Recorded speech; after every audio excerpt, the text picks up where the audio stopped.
Hi! ఈరోజు మజ్జిగట్లు recipe చూపిస్తున్నాను. దీనికి రేషియో వచ్చేసి 2 కప్పులు బియ్యం అయితే 1 కప్పు అటుకులు.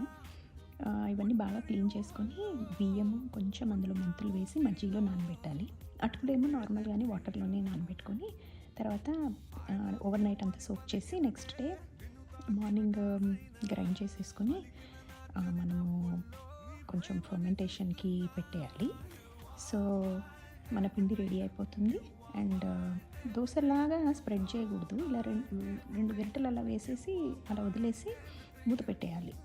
చాలా సాఫ్ట్ అండ్ స్పాంజీ మజ్జిగట్లు రెడీ అవుతాయి. ఎంజాయ్.